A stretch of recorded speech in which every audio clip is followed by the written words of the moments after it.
Mais ce qui est marrant, c'est que finalement, prendre soin de soi, avoir la capacité de pouvoir surmonter des obstacles, le fait de pouvoir croire en soi, parce que la vie, finalement, bah, elle n'est pas si facile, hein. Peut-être que les personnes qui vont nous voir, elles ont peut-être un certain âge. Et ce que moi, je me pose comme question, c'est pourquoi est-ce qu'on n'apprend pas ça lorsqu'on est petit? Comme ça, on peut Oui, affronter le monde de la vie. tout à fait. Eh bien, ça fait partie justement des programmes que nous, on développe en milieu scolaire. Et d'ailleurs, on vient de créer l'Observatoire du bien-être à l'école, dont l'objectif est de pouvoir diffuser toutes ces pratiques qui ont été scientifiquement validées pour que les enseignants, les établissements scolaires et les parents aussi qui le souhaitent puissent saisir de ces outils, proposer ce type de pratiques et le développement de ces compétences dès le plus jeune âge.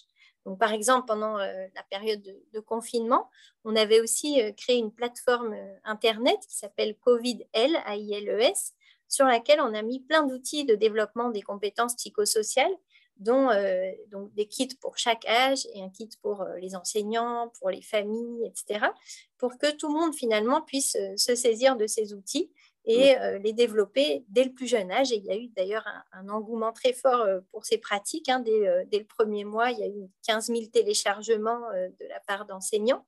Donc, c'est vraiment quelque chose qui va être développé de plus en plus, qui est recommandé par Santé publique France, par le Haut Conseil de la santé publique. Donc, c'est vraiment un changement important au niveau de notre société. On était un peu en retard par rapport à d'autres pays voisins, mais vraiment, on est très heureux de voir que finalement toute la communauté éducative se saisit de ces pratiques pour qu'on n'attende pas d'être adulte et d'avoir des problèmes pour s'intéresser à ces questions. Ah ouais.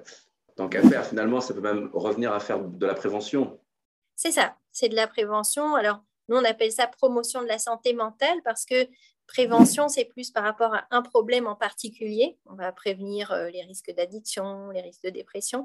Mais là, en fait, c'est des compétences qui servent à prévenir l'ensemble des problématiques, que ce soit des problématiques de santé mentale ou des problématiques relationnelles, des troubles du comportement, de la délinquance, etc. Donc, et c'est aussi des compétences qui vont être utiles pour les apprentissages, pour pouvoir s'engager davantage dans les apprentissages.